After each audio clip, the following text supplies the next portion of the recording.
Hello everyone, welcome to my YouTube channel Bankopedia. मेरा नाम है योगेन साहू और मैं पिछले 4 सालों से बैंकिंग एक्सपीरियंस को पढ़ा रहा हूँ। आज हम बात करेंगे एसबीआई पीओ प्रीलिम्स 2020 स्ट्रेटजी की। देखिए, ऑफिशियल नोटिफिकेशन अभी तक रिलीज नहीं हुआ है, बट कहीं ना कहीं इसी महीने जून में आपका नोटिफिकेशन रिलीज कर दिया जाएगा।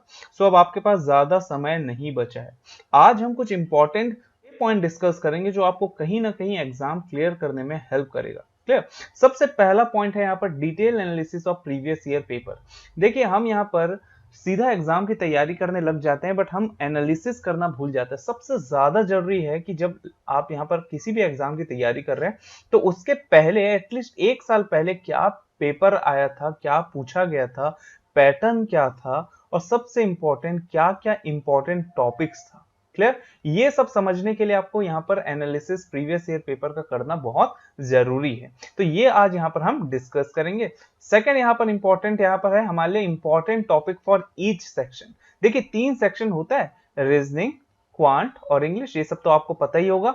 इसमें यहाँ पर हम देखेंगे कि रीजनिंग के लिए क्या इंपॉर्टेंट टॉपिक होगा, क्वांट के लिए क्या इंपॉर्टेंट टॉपिक होगा और इंग्लिश के लिए क्या इंपॉर्टेंट टॉपिक होगा। क्योंकि जब हम प्रीलिम्स की बात करते हैं ना यार, तो प्रीलिम्स से सिर्फ आपको क्वालिफाई करना है। इसके मार्क्स जो है आपके मेरिट लिस्ट में नहीं जोड़े जाते हैं। क्लियर। इसीलिए आप मार्क्स जो है किसके जोड़े जाते हैं, तो वो है आपका मेंस का और इंटरव्यू का। उसके बाद यहाँ पर मेरिट लिस्ट डिसाइड किया जाता है, तो इसके मार्क्स आपको नहीं जुड़ते हैं। तो आपको बस यहाँ पर ये ध्यान रखना है कि मेरा क्या क्या इंपॉर्टेंट टॉपिक होगा हर एक सेक्शन का, जिसको अगर मैं पढ़ता हूं तो मैं प्रीलिम्स जो है इजिली क्वालिफाई कर जाता हूं एक अच्छे मार्जिन से। थर्ड यहाँ पर हमारे पास रहेगा वो है previous year paper cut off. हमारे पास क्या कट ऑफ गया था लास्ट 2019 में, ये डिस्कस करेंगे। और कट ऑफ कैसे यहाँ पर डिसाइड किया जाता है, क्या क्या फैक्टर्स हैं जिसमें कट ऑफ डिसाइड किया जाता है, वो सारी चीजें यहाँ पर हम डिस्कस करेंगे। फोर्थ रहेगा हमारे पास कि भाई एज अ रीजनिंग फैकल्टी मैं यहाँ पर बताऊंगा कि आप 30 मार्क्स से 30 से ज्यादा मार्क्स रीजनिंग सेक्शन में कैसे स्कोर करें। देखिए, जब हम प्रीलिम्स की बात कर रहे हैं, क्लियर, प्रीलिम्स की बात कर रहे हैं, तो प्रीलिम्स में 30+ मार्क्स लाना बहुत बड़ी बात नहीं है। रीजनिंग में, रीजनिंग सेक्शन में आप इजिली 30 या 30+ मार्क्स आप स्कोर कर सकते हो। और ये जो 30 मार्क्स है ना, ये आपका कट ऑफ का 40% मार्क्स हो जाता है। मतलब आप सिर्फ रीजनिंग सेक्शन से 40% मार्क्स स्कोर कर सकते हो अपने कट ऑफ का। तो कहीं ना कहीं रीजनिंग जो सेक्शन है उसकी तैयारी आपको ऐसी करनी है कि आप 30 या 30+ मार्क्स आराम से स्कोर कर जाएं। चले फिफ्थ यहाँ पर हम बात करेंगे वो है मॉक टेस्ट का। देखिए, मॉक टेस्ट जिसको हम बोलते हैं स्पीड टेस्ट, तो हम यहाँ पर मैं आपको अपना पर्सनल ओपिनियन बताऊंगा, अपना पर्सनल एक्सपीरियंस शेयर करूंगा कि भाई कौन सा मॉक टेस्ट आपके लिए सही रहेगा। जब आप प्रीलिम्स की तैयारी कर रहे हैं, जब आप बिगिनर हैं तो कौन सा स्पीड टेस्ट आपको परचेस करना चाहिए, जब आप मेंस की तैयारी कर रहे हैं तो कौन सा मॉक टेस्ट परचेस करना चाहिए। तो मैं आपको सोर्सेज बताऊंगा कौन कौन से यहाँ पर बेस्ट सोर्सेज होंगे। अपना पर्सनल ओपिनियन यहाँ पर मैं शेयर करूंगा कि कौन कौन से स्पीड टेस्ट आपको परचेस करना चाहिए। सबसे पहला यहाँ पर हम स्टार्ट करते हैं detail analysis of previous year paper. तो 2019 में आपके पास पेपर हुआ। अब उस पेपर में बहुत सारे स्लॉट्स होंगे क्योंकि एक दिन में यहाँ पर 4 स्लॉट्स होते हैं। ठीक है, तो मैं यहाँ पर पूरे पेपर में बेस्ट 3 स्लॉट लेकर आया हूं, जिसको यहाँ पर अगर डिस्कस करते हैं तो 100% पूरे के पूरे टॉपिक्स कवर हो जाते हैं। क्या क्या उस पूरे एग्जाम में पूछा गया था वो सारे इन 3 स्लॉट्स में कवर हो जाएंगे। देखिए, एक स्लॉट अगर मैं देखूं, फर्स्ट अगर मैं बात करूं, 3 स्लॉट है तो फर्स्ट की अगर मैं बात करूं तो देखिए यहाँ पर इंग्लिश लैंग्वेज में गुड अटेम्प्ट्स कितना दिखा रहा है, 22 to 25। अच्छा, सबसे इंपॉर्टेंट चीज है आपको पता होना चाहिए कि भाई सेक्शनल टाइमिंग्स हमारे पास होते हैं और हर एक सेक्शन में कितने कितने क्वेश्चंस होते हैं। सेक्शंस की बात करें इंग्लिश की तो यहाँ पर 30 क्वेश्चंस होते हैं जिसके लिए 20 मिनट मिलता है। क्लियर। अगर रीजनिंग की बात करूं तो यहाँ पर 35 क्वेश्चंस होते हैं जिसमें 20 मिनट मिलता है, और क्वांट के लिए भी 35 क्वेश्चंस होते हैं जिसके लिए 20 मिनट मिलता है। तो ओवरऑल क्वेश्चंस 100 होते हैं और ओवरऑल टाइमिंग जो रहता है वो 60। बट आपके पास यहाँ पर अब क्या है, तो वो है आपके पास सेक्शनल टाइमिंग। तो हर एक सेक्शन के लिए 20 मिनट मिलेगा। एक टाइम था 1-2 साल पहले क्या होता था कि भाई आपके पास 60 मिनट होते थे। अब यहां पर आप इस 60 मिनट में आप जो सेक्शन पहले स्टार्ट करना चाहते थे, जिसको जितना टाइम देना चाहते थे आप दे सकते थे।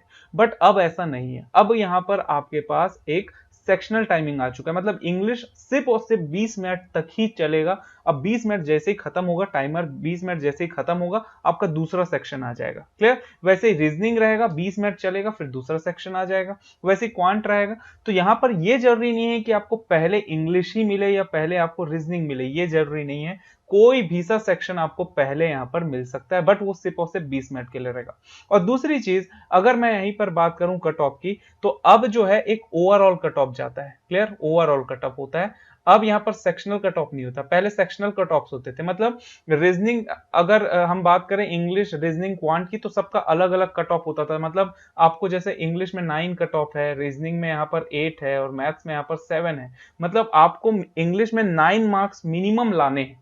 मान लो 60 कट ऑफ गया, फॉर एग्जाम्पल 60 कट ऑफ गया इंग्लिश में, यहां पर आपका मार्क्स आ गया टोटल 61 ओवरऑल। बट अगर यहां पर देखा जाए इंग्लिश में 9 की जगह आपका 8 मार्क्स आया और रीजनिंग और क्वांट में अच्छे मार्क्स आपने स्कोर कर लिए और 61 यहां पर मार्क्स लेके आ गए, तो यहां पर आपका सिलेक्शन नहीं होता था, क्योंकि इंग्लिश में आपका कट ऑफ क्लियर नहीं हुआ। अब क्या हो गया है कि अब सेक्शनल कट ऑफ जो है वो हट चुके हैं, तो अब ओवरऑल कट ऑफ होता है। तो अगर आप इंग्लिश में 0 भी ला लेते हैं और रीजनिंग और क्वांट मिला के अगर आप यहाँ पर कट ऑफ क्लियर कर लेते हैं, तो भी आपको यहाँ पर मेंस दिलाने का मौका मिलेगा। क्लियर? ये चीजें चेंजेस हो चुकी हैं। तो अब यहाँ पर मैं बात करूं तो इंग्लिश के लिए 30 क्वेश्चंस होते हैं, रीजनिंग और क्वांट के लिए 35 क्वेश्चंस होते हैं, और सबके लिए वहां पर 20 मिनट मिलता है। गुड अटेम्प्ट देखें इंग्लिश का, तो देखिए इंग्लिश का गुड अटेम्प्ट है 22 to 25। अब इसमें क्या क्या पूछा गया था इंग्लिश में? इंग्लिश में यहां पर अगर आप आएंगे, देखिए यहां पर इंग्लिश में रीडिंग कंप्रहेंशन पूछा गया था, जिसमें 8 क्वेश्चन था, और लेवल देख रहे हैं इजी टू मॉडरेट। कभी भी प्रीलिम्स में इंग्लिश टॉपिक की बात करूं, कभी भी प्रीलिम्स में इंग्लिश जो है वो टफ नहीं आ सकता, यहां पर हमेशा इजी लेवल ही होगा। क्लियर? तो अगर आप इंग्लिश में अच्छे हैं, गुड हैं, क्लियर, या फिर आप एवरेज हैं, तो आप एक अच्छा स्कोर इंग्लिश से कवर कर सकते हो। बहुत अच्छे हैं तो भाई बहुत अच्छे मार्क्स यहाँ पर कवर कर सकते हो, ला सकते हो। बट अगर आप गुड हैं या एवरेज हैं, तो भी आप यहाँ पर 18 से 20 मार्क्स स्कोर कर सकते हो। क्लियर? बट अगर आप यहाँ पर इंग्लिश आपका अच्छा नहीं है, तो एटलीस्ट मैं बोलूंगा कि आप उसको एवरेज कर लें, अच्छे से प्रैक्टिस कर लें, उस चीज को एवरेज कर लें, ताकि आप 18 से 20 मार्क्स स्कोर कर सके। बहुत ज्यादा डिफिकल्ट क्वेश्चंस नहीं पूछे जाते, सिर्फ और सिर्फ आपको यहाँ पर रीडिंग हैबिट बहुत अच्छा होना चाहिए। अगर आप रीडिंग हैबिट है, आप अच्छे से रीड करते हैं, तो रीडिंग में भी क्या क्या रीड करना है, आपको आर्टिकल्स वगैरह पढ़ने होते हैं, साथ में यहाँ पर आपको स्टोरीज या बुक्स वगैरह आप पढ़िए। ठीक है? उससे आपका यहाँ पर वोकैब भी स्ट्रांग हो जाएगा। ठीक है? और रीडिंग कंप्रहेंशन भी यहाँ पर आप बना सकेंगे, क्योंकि रीडिंग कंप्रहेंशन हो गया, पैराजंबल्स हो गए, ये और क्लोज टेस्ट हो गए, ये सब चीज जो है कैसे बनते हैं, तो ये सिर्फ और सिर्फ रीडिंग हैबिट से बनते हैं। सेंटेंस अगर आप कनेक्ट कर पा रहे हैं, वर्ड्स कनेक्ट कर पा रहे हैं, तो आप ऐसे क्वेश्चंस आसानी से सॉल्व कर पाएंगे। तो इंग्लिश में क्या क्या पूछा गया था, देखिए reading comprehension, error detection 7 question थे, सिंगल फिलर के 5 क्वेश्चन थे, पैराजंबल 5 क्वेश्चन थे, फ्रेज रिप्लेसमेंट 5 क्वेश्चन थे। अगर आप लेवल देखें तो सब में इजी आपको दिख रहा है। क्लियर?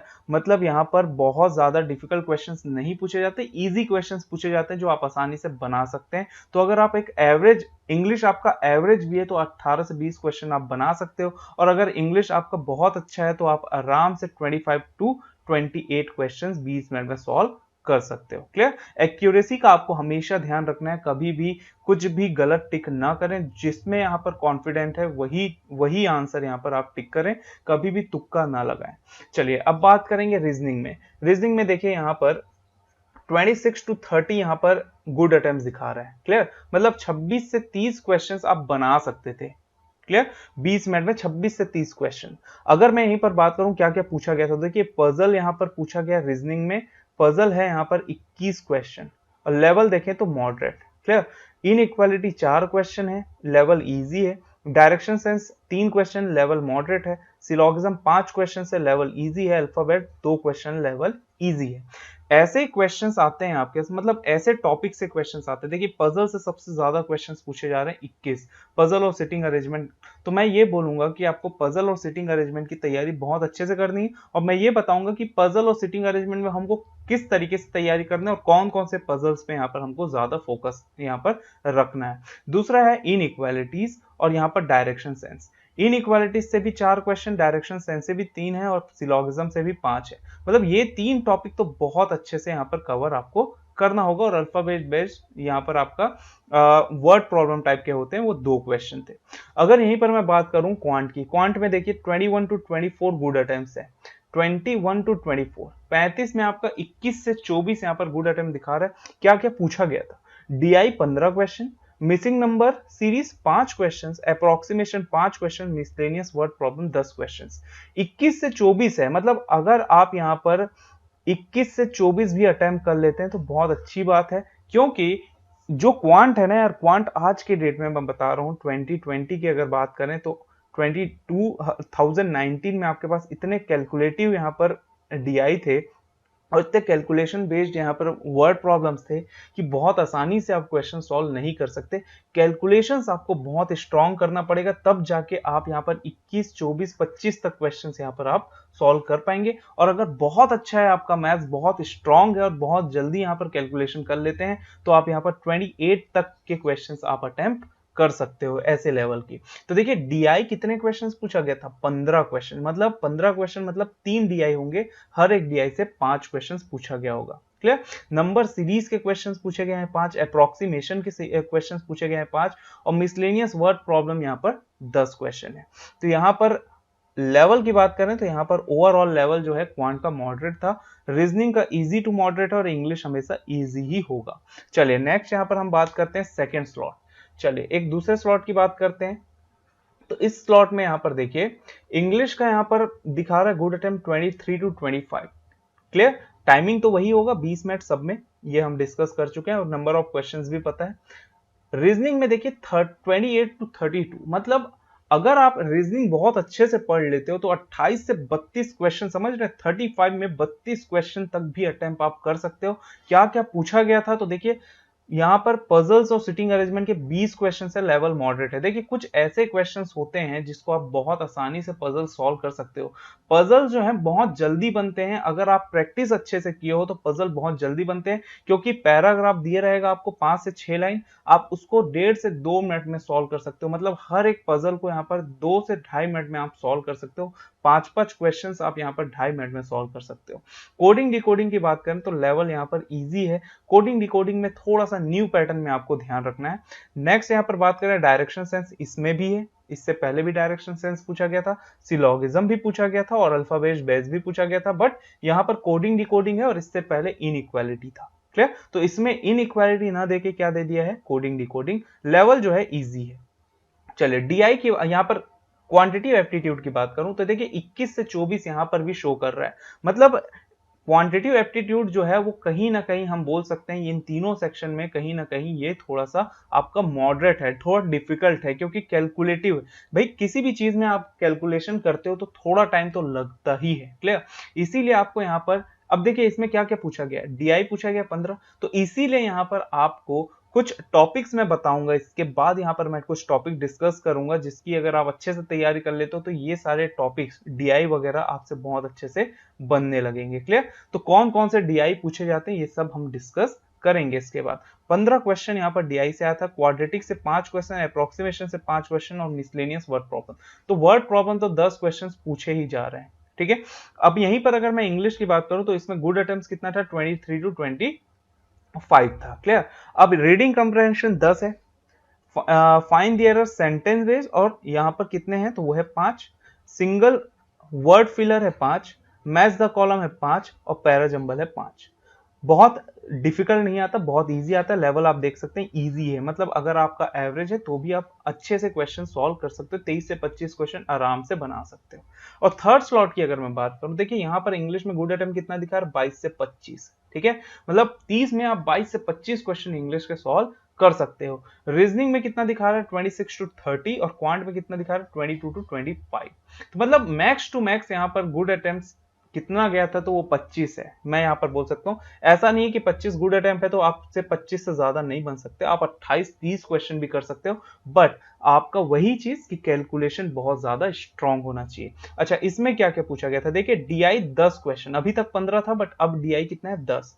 तो डीआई 10 है, रॉन्ग नंबर सीरीज 5 है, क्वाड्रेटिक इक्वेशन 5 है, बट यहां पर 5 क्वेश्चन यहां पर क्या है? डीएस। क्लियर। डेटा सफिशिएंसी मतलब जहां पर डेटा इंटरप्रिटेशन दिया गया 10, वहां पर 5 क्वेश्चन डेटा सफिशिएंसी, और अगर डेटा इंटरप्रिटेशन 15 क्वेश्चन था तो वहां पर डीएस नहीं पूछा गया था। Clear. But number series, quadratic equation, approximation, ये तो बहुत अच्छे से हमको तैयारी करनी है। और वर्ड प्रॉब्लम जो है वो 10 है। देखिए वर्ड प्रॉब्लम में अलग अलग टॉपिक से क्वेश्चंस आते हैं, तो वर्ड प्रॉब्लम से अच्छा है कि आप देखिए वर्ड प्रॉब्लम में कुछ ऐसे भी वर्ड प्रॉब्लम्स होंगे जो आप आसानी से बना पाएंगे, मतलब छोटे छोटे वर्ड प्रॉब्लम्स होते हैं जिसमें आप कुछ ट्रिक्स लगाते हैं और सॉल्व हो जाता है क्वेश्चन। ठीक है, तो ऐसे ही क्वेश्चंस में आपको ध्यान रखना है, आपको बस इतना ध्यान रखना है कि आपको कौन सा क्वेश्चन टच करना है और कौन सा क्वेश्चन बिल्कुल भी टच नहीं करना है। जितने भी कैंडिडेट्स जिनका यहाँ पर एग्जाम क्वालिफाई करते हैं, वो एक ही चीज बोलते हैं कि मुझे पता होता है कि मुझे कौन सा क्वेश्चन छूना है और कौन सा क्वेश्चन नहीं छूना है। मतलब क्वेश्चन सिलेक्शन ऑफ क्वेश्चन बहुत ज्यादा इंपॉर्टेंट है। क्लियर। कभी भी आप एग्जाम दिलाते हैं तो क्वेश्चन सेलेक्ट करना है बहुत ज्यादा जरूरी है। और ये सिलेक्शन ऑफ क्वेश्चन आपको कैसे समझ में आएंगे, जब आप बहुत सारे स्पीड टेस्ट, मॉक टेस्ट यहाँ पर दिलाएंगे, बहुत अच्छे से प्रिपरेशन करेंगे, तो आपको पता होगा किस क्वेश्चन को छूना है और किस क्वेश्चन को नहीं छूना है। अगर रीजनिंग की बात करें तो रीजनिंग में देखिए यहाँ पर 21 क्वेश्चंस, तो मतलब यहाँ पर कहीं ना कहीं एवरेज भी देख लो तो 20 से 21 क्वेश्चंस पजल और सिटिंग अरे से पूछे गए हैं। ठीक है, सिलोगिज्म के क्वेश्चंस पूछे ही जा रहे हैं, डायरेक्शन के भी पूछे गए थे, और यहाँ पर इनइक्वालिटी नहीं आया है। यहाँ पर क्या आया है आपका ऑर्डर एंड रैंकिंग। तो ऑर्डर एंड रैंकिंग भी आपके पजल फॉर्म में ही है। 2 से 3 लाइन के क्वेश्चंस होते हैं, ये वाले जो वेट वाले होते हैं कि A is greater than B या A is heavier than B, B is lighter than C, कुछ इस तरीके के क्वेश्चंस होंगे। 5 से 6% देंगे, 3 क्वेश्चन रहेगा, आप आसानी से बना सकते हैं। ऐसे क्वेश्चंस बनाने के लिए 1 मिनट उससे ज्यादा नहीं लगते, बट उसके लिए प्रैक्टिस बहुत ज्यादा मांगता है। ठीक है, नेक्स्ट यहाँ पर बात करूंगा अल्फाबेट। तो अल्फाबेट वाले तो हमेशा क्वेश्चंस हमेशा पूछे ही जा रहे हैं और लेवल जो है इजी है, तो आप आसानी से बना सकते हो। ठीक है, फंसते कहां है, तो फंसेंगे सिर्फ और सिर्फ यहाँ पर आप पजल्स में भी आपके पास कभी कभी हो सकता है कि ऐसे पजल आए जो अगर यहाँ पर आप बना रहे हैं बट आपसे वो क्वेश्चन नहीं बने या वो क्वेश्चन जो है ज्यादा टाइम ले ले, तो आपको पता होना चाहिए किस तरीके के पजल्स आपसे बनने वाले हैं और किस तरीके के पजल्स आपको छोड़ देने हैं, छूने की भी जरूरत नहीं है। क्लियर, क्योंकि अगर आप यहाँ पर बनाने बैठ रहे हैं क्वेश्चंस और पता चल रहा है कि भाई लास्ट में वो क्वेश्चन आपसे बना ही नहीं या गलत हो गया या आंसर्स आपके नहीं निकल रहे हैं, तो आपका तो टाइम वेस्ट हो गया। तो ये गलती आप नहीं करेंगे। पहले से बहुत अच्छे से प्रिपेयर कर रहे हैं अपने आप को कि कैसे यहाँ पर आपको एग्जाम दिलाना है, कौन से यहाँ पर आपका एक स्ट्रेटेजी होना चाहिए कि किस क्वेश्चन को मुझे टच करना है, किसको यहाँ पर टच नहीं करना है। नेक्स्ट यहाँ पर बात करें तो इंग्लिश में क्या आया था, तो इंग्लिश में है reading comprehension. Cloze test 7 questions पूछे गए थे इसमें से।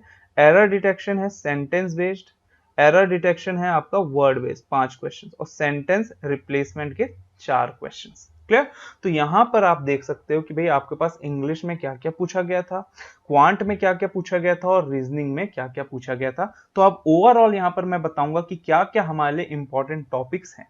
चलिए इंपॉर्टेंट टॉपिक्स की अगर मैं बात करूं हर एक सेक्शन का, तो देखिए यहाँ पर रीजनिंग की तो मैं बाद में बात करता हूं, क्योंकि इसके बाद मैं यहाँ पर बताने वाला हूं कि 30+ मार्क्स हम कैसे स्कोर करें। बट क्वांट की अगर मैं बात करूं, क्वांट में अगर आप डीआई की तैयारी कर रहे हैं, तो डीआई की तैयारी कर रहे हैं तो यार आपके पास सिर्फ 3 टॉपिक हैं जिसको बहुत अच्छे से प्रिपेयर कर लेंगे तो डीआई आराम से बनेगा। एक तो है आपके पास परसेंटेज बेस्ड क्वेश्चन यहाँ पर डीआई वाले बहुत पूछे जाते हैं। दूसरा है एवरेज। क्लियर, एवरेज के पूरे कॉन्सेप्ट्स आपको क्लियर होने चाहिए। और साथ में यहां पर मैं बोलूंगा रेशियो का बहुत अच्छे से आपको तैयारी करना है। रेशियो से काफी सारे क्वेश्चंस आपके बनते हैं और डीआई में रेशियो बहुत ज्यादा इंपॉर्टेंट है। रेशियो वाले क्वेश्चंस काफी पूछे जाते हैं। तो अगर आप ये 3 टॉपिक कर लेते हैं तो आपका डीआई बहुत अच्छे से हो जाता है। क्लियर, तो डीआई के लिए 3 टॉपिक की तैयारी करना है, परसेंटेज, एवरेज और रेशियो। क्लियर, नेक्स्ट बात करूंगा इंपॉर्टेंट टॉपिक क्वांट के लिए होगा क्वाड्रेटिक इक्वेशन। क्वाड्रेटिक इक्वेशन हमेशा पूछे ही जाते हैं और 5 क्वेश्चंस पूछे जाते हैं। तो क्वाड्रेटिक इक्वेशंस की आपको ऐसे तैयारी करना है कि वो 5 क्वेश्चंस आप 3-3.5 मिनट में सॉल्व कर लें। क्योंकि मैं ये नहीं बोलूंगा कि भाई यहाँ पर मैं हवे में बात नहीं करूंगा कि आप 2 मिनट में सॉल्व कर सकते हो, 2.5 मिनट में सॉल्व कर सकते हो, ऐसा नहीं है। क्लियर, क्योंकि क्वाड्रेटिक इक्वेशन के क्वेश्चंस भी इतने आसान नहीं होते। कुछ ऐसे क्वेश्चंस होंगे यार जिसको आप 30-40 सेकंड में बना लोगे, बट कुछ ऐसे यहाँ पर क्वेश्चंस होंगे जिसके आंसर्स निकालने में आपको 1-1.5 मिनट भी लग सकता है। तो आप इस हिसाब से तैयारी कर लो कि भाई आप यहाँ पर क्वाड्रेटिक इक्वेशन 3-3.5 मिनट में पांचों क्वेश्चन सॉल्व कर लें, क्योंकि ऐसा क्वाड्रेटिक इक्वेशन में ऐसा एक भी क्वेश्चन आपके पास नहीं निकल के आएगा जो आपसे ना बने। हर एक क्वेश्चन बनने लायक होता है। नेक्स्ट यहाँ पर बात करूंगा सीरीज में ऐसा हो सकता है कि 5 क्वेश्चन है तो आपको 4 क्वेश्चन ही बने और एक क्वेश्चन में आप फंस जाएं। तो जब भी आपके पास सीरीज ऐसा हो कि ऐसा क्वेश्चन आया कि आपको यहाँ पर समझ में नहीं आ रहा है पैटर्न, तो उसको तुरंत छोड़ दें। 30 सेकंड से ज्यादा आप ना दें किसी भी क्वेश्चन के लिए सीरीज में, ये आप हमेशा याद रखें, ठीक है।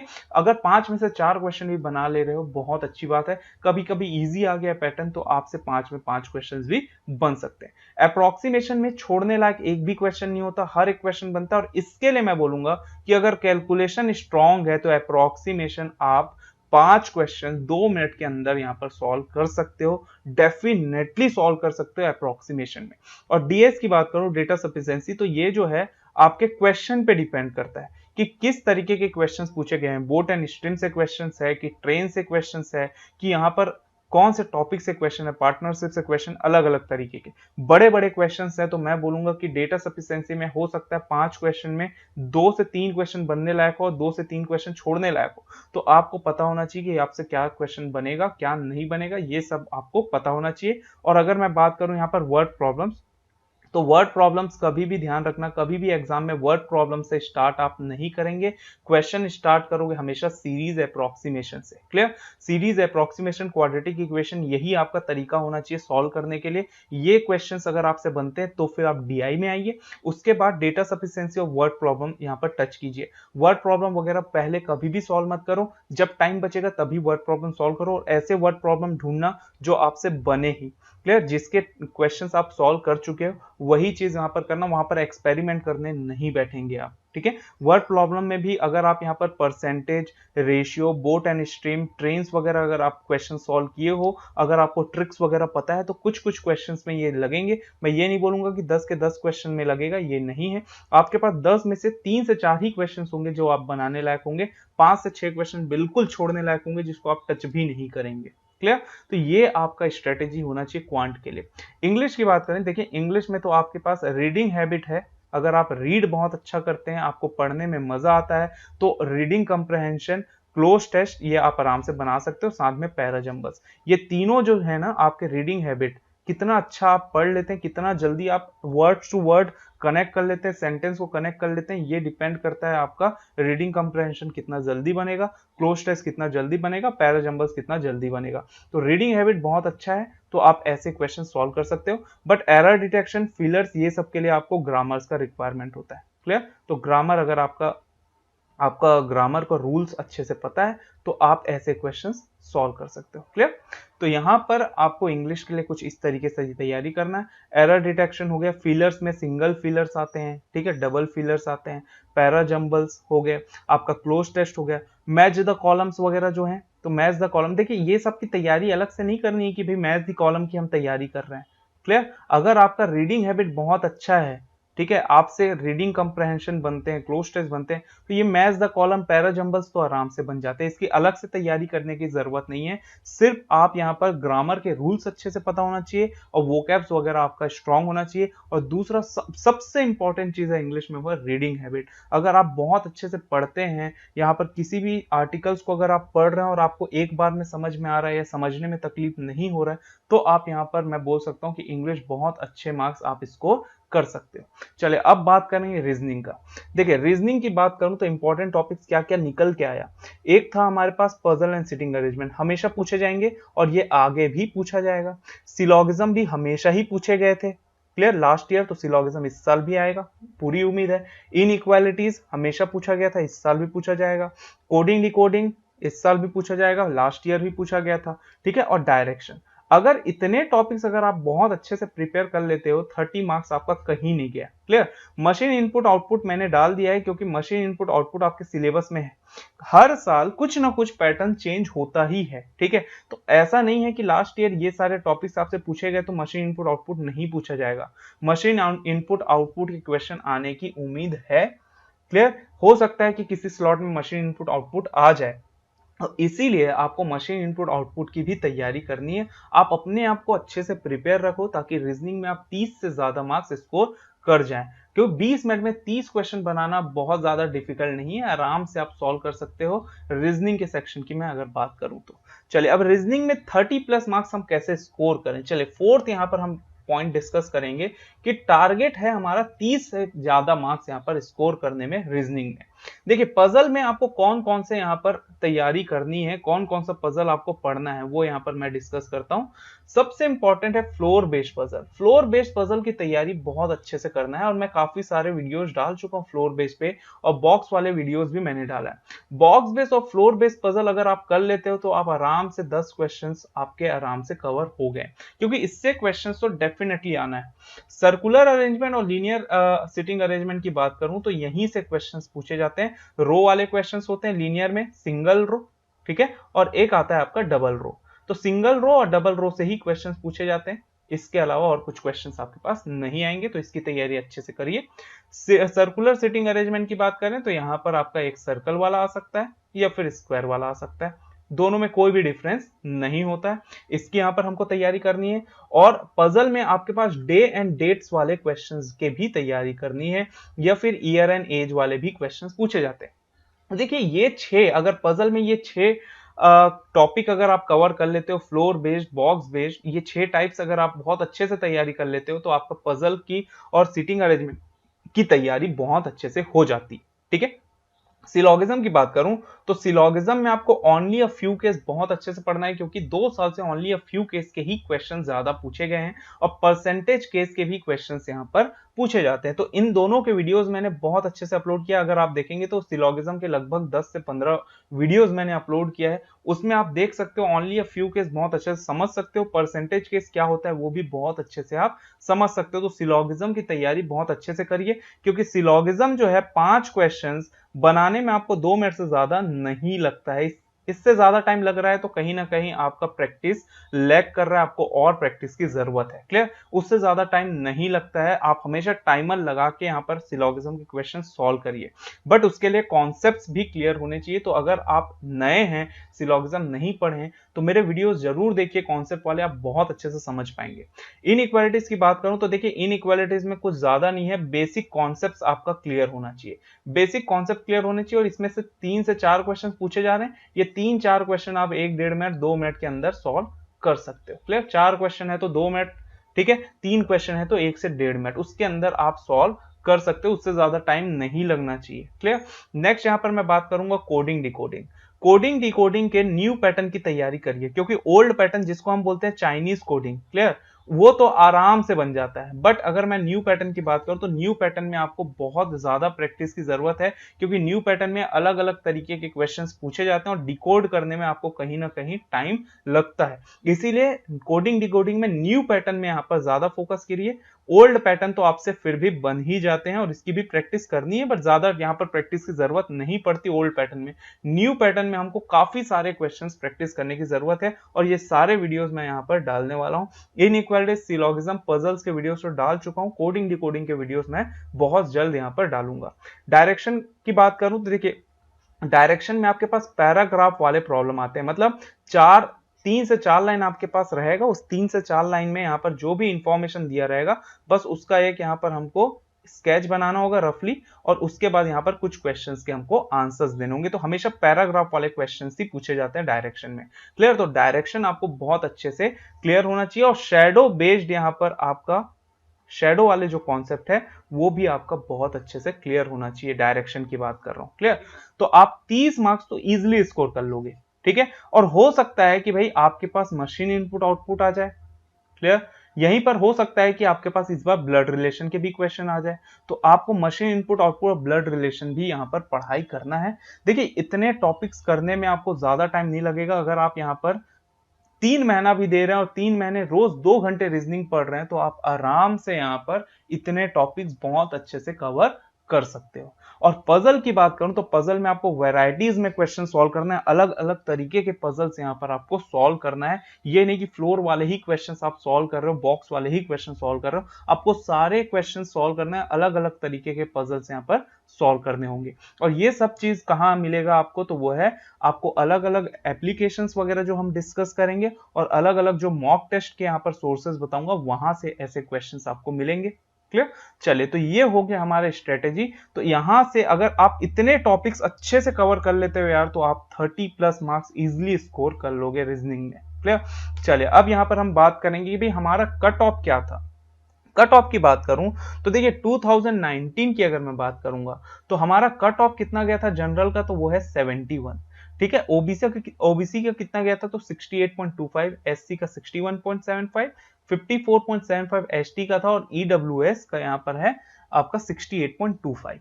तो ये था कट ऑफ। अब कट ऑफ डिसाइड किया कैसे किया जाता है, तो कट ऑफ के लिए कुछ फैक्टर्स हैं। क्लियर। एक तो है आपका नंबर ऑफ वैकेंसी, सबसे बड़ा फैक्टर है नंबर ऑफ वैकेंसी। कितने वैकेंसी इस साल रिलीज हो रहे हैं, ठीक है, उस पे यहां पर आपका कट ऑफ डिसाइड होता है। ठीक है। दूसरा यहां पर है लेवल ऑफ क्वेश्चन। क्वेश्चन जो है इजी है कि डिफिकल्ट है, ये सब चीज में भी आपका यहां पर कट ऑफ डिसाइड किया जाता है। तीसरा है यहां पर नंबर ऑफ कैंडिडेट्स, कितने कैंडिडेट्स यहां पर एग्जाम दिला रहे हैं, कितने कैंडिडेट्स यहां पर फॉर्म फिलअप किए हैं, इस पे भी डिपेंड करता है। क्योंकि देखिए वैकेंसीज कम है, मान लो भाई वैकेंसीज आपके पास 1800 है और यहां पर फॉर्म भरने वाले स्टूडेंट्स हो गए आपके पास 1.5 लाख। क्लियर।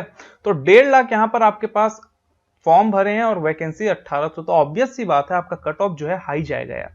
क्लियर।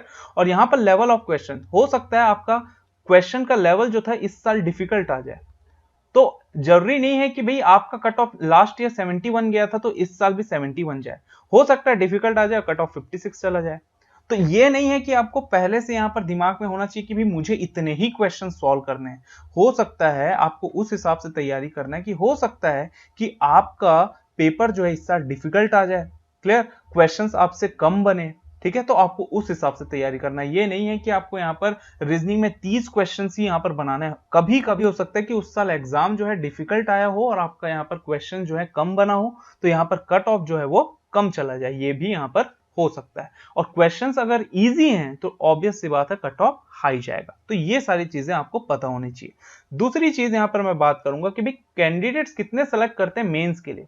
तो देखिए 10 times the number of vacancies, मतलब अगर 2200 वैकेंसीज हैं तो आपको 22,000 कैंडिडेट जो रहेंगे उनको मेंस एग्जाम दिलाने का मौका मिलेगा। मतलब 2200 वैकेंसीज हैं तो 22,000। क्लियर। मतलब 10 times the number of vacancies यहाँ पर कैंडिडेट सेलेक्ट किए जाते हैं, उतने लोगों को क्वालिफाई किया जाता है प्रीलिम्स में और उतने लोग फिर आपका मेंस का एग्जाम दिलाते हैं। तो 10 times the number of vacancies. तो होप सो आपको समझ में आया हो कि यहाँ पर कट ऑफ के लिए क्या क्या फैक्टर्स हैं। चलिए अब बात करेंगे हम बेस्ट मॉक टेस्ट सोर्स।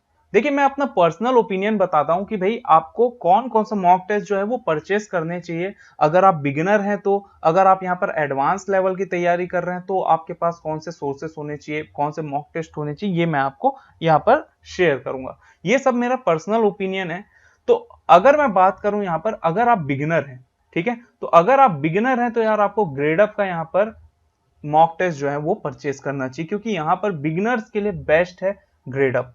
जैसे आप तैयारी स्टार्ट कर रहे हैं तो आपको उस लेवल के क्वेश्चंस मिलेंगे। अगर आप प्रीलिम्स की तैयारी कर रहे हैं तो ग्रेडअप और स्मार्ट कीड़ा के यहाँ पर मॉक टेस्ट आप यहाँ पर परचेस कर सकते हो। इसके क्वेश्चंस यहाँ पर आप सॉल्व कर सकते हो। क्लियर। जब आप प्रीलिम्स की तैयारी कर रहे हैं, बट आप यहाँ पर जब मेंस की तैयारी कर रहे हो, हायर लेवल के क्वेश्चंस चाहिए, तो यहाँ पर प्रैक्टिस मॉक और ऑली बोर्ड के टेस्ट सीरीज आपको यहाँ पर परचेस करना चाहिए। तो आपको समझ में आया हो कि ग्रेडअप का जो है यहाँ पर, अगर आप प्रीलिम्स या फिर आप बिगिनर हैं तो ग्रेडअप के यहाँ पर आप बिल्कुल परचेस कीजिए और ग्रेडअप के यहाँ पर मॉक टेस्ट यहाँ पर दिलाइए। आपको बहुत ज्यादा हेल्प मिलेगा और मॉक टेस्ट देना बहुत ज्यादा जरूरी है, क्योंकि यहाँ पर 50% आपका मॉक टेस्ट से कवर होता है और 50% यहाँ पर आपकी तैयारी।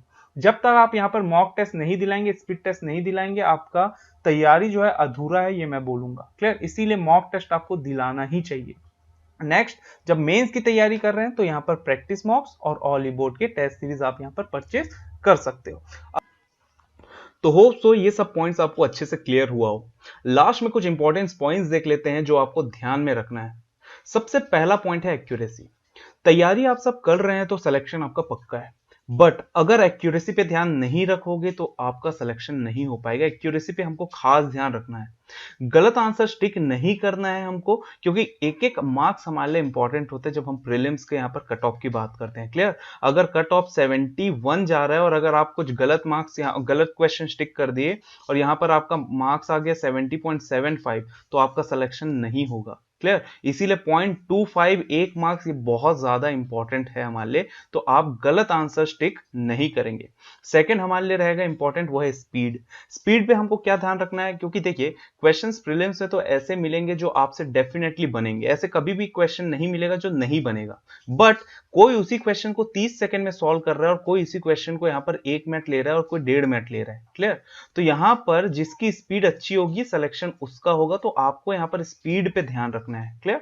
तो इसीलिए स्पीड कैसे यहां पर इंक्रीज होगा, तो जितने ज्यादा आप एचटीज दिलाएंगे, जितने ज्यादा आप मॉक टेस्ट दिलाएंगे, स्पीड उतना यहां पर आपका इंक्रीज होगा। नेक्स्ट है यहां पर क्वेश्चन सिलेक्शन। क्वेश्चन सिलेक्शन बहुत ज्यादा इंपॉर्टेंट है, क्योंकि आपको पता होना चाहिए कि किस क्वेश्चन को आपको टच करना है और किस क्वेश्चन को यहां पर टच नहीं करना है। ये सब आपको पहले से पता होना चाहिए और इसकी तैयारी आपको बहुत अच्छे से करनी है। एंड लास्ट जो है वो है कि don't try to cover each and every topic. सारे टॉपिक कवर करने की जरूरत नहीं है, पूरा 100% सिलेबस कवर करने की जरूरत नहीं है। पूरे सिलेबस कवर करने के पीछे मत भागिए। 70-80% सिलेबस भी अगर आप कवर कर लेते हैं तो आपका कट ऑफ एक अच्छे मार्जिन से क्लियर हो जाएगा, क्लियर। क्योंकि प्रीलिम्स के मार्क्स, मैं फिर से बोल रहा हूं, प्रीलिम्स के मार्क्स आपके मेरिट लिस्ट में नहीं जुड़ते हैं, क्लियर। तो आपको यहां पर पूरा का पूरा सिलेबस कवर करके 100 में से 100 मार्क्स लाने की जरूरत नहीं है, और वो कभी कोई ला भी नहीं सकता। इसीलिए थोड़े स्मार्ट तरीके से आप पढ़ेंगे, क्लियर। और आप इतना पढ़िए जितना यहां पर आपके लिए इंपॉर्टेंट है, उतना पढ़ेंगे तो एक अच्छे मार्जिन से कट ऑफ आप क्लियर कर लेंगे। तो ये कुछ पॉइंट्स थे जिसको आपको लास्ट में ध्यान में रखना था। अगर आप ये स्ट्रेटेजी फॉलो करते हैं तो सिलेक्शन आपका पक्का है। Best of luck for your exam. Thank you for watching.